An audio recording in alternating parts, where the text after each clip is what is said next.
There are some basic new user operating procedures you need to learn before riding a golf board. All new users should briefly practice riding a golf board prior to heading out to the course.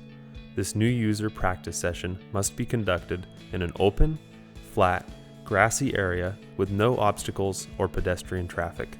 The first step is to learn how to properly use the stability bar thumb throttle. You need to familiarize yourself with the on-off, forward, reverse, and high-low switches. The high-low switch allows you to set the maximum speed to either 6 or 12 miles per hour. All new users should practice operating their golf board in low until they feel highly confident in their golf boarding ability. Before turning on the golf board, make sure no one is depressing stability bar thumb throttle, then proceed to turn the power switch on the board to the on position, as well as move the on-off switch on the stability bar to the on position. Prior to getting on the board, it is recommended that you first practice gradually moving the board forward. Stand to the side of the board, making sure your feet and shins are safely away from the wheels. Slightly depress the thumb throttle mounted on the stability bar. The board will slowly move a few feet forward. You can walk slowly alongside, perfecting your skill of controlling the board's speed. Always gradually depress the thumb throttle and accelerate the board slowly. Next, switch the board to reverse and practice the same skill of slowly moving the board, but this time in reverse. Stepping on and off the golf board should be done slowly and carefully, just in case you are on uneven terrain. The user should stand in the traditional surfer stance, which is sideways on the board with feet shoulder width apart. Feet should be slightly staggered, with the toes of the front foot on one edge and the heel of the other foot on the opposite edge. This surfer stance, with a slight staggered foot position, provides the greatest amount of stability and leverage to steer the board. Like a snowboarder or surfer, users simply shift their body weight from one side of the board to the other in order to turn. As weight is increasingly applied to one edge of the board, the wheels pivot, causing the board to turn. All golf boards are equipped with a stability bar.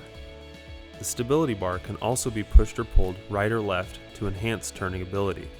However, the rider should primarily use the shifting of their weight from toes to heels as the principal way to steer a golf board.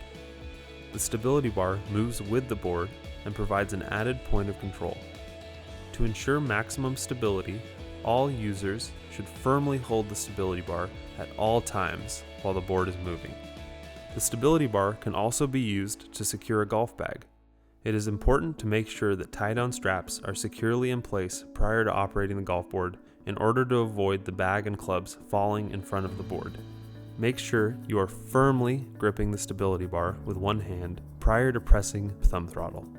The golf board does not have a separate braking mechanism. When the thumb throttle is released, the wheels will lock in order to keep the board from rolling away and allow you to have a secure structure to dismount. Depending on your speed, the board generally takes approximately 1 second or slightly less than 30 feet to come to a complete stop.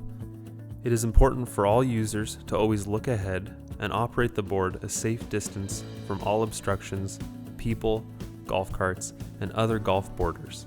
Maintaining an appropriately safe distance from all objects is critical to safe use. When operating the board near other people or fixed objects, it is important to proceed slowly so you do not run into a friend or other objects. Once stopped, the golf board will not move until the user engages the thumb throttle again. As a general rule, it is best to stop the board on a flat, open area. If on steep terrain, the board should always be parked sideways to the fall line in order to ensure the board does not move. Golf board has sufficient power to climb even the steepest hills.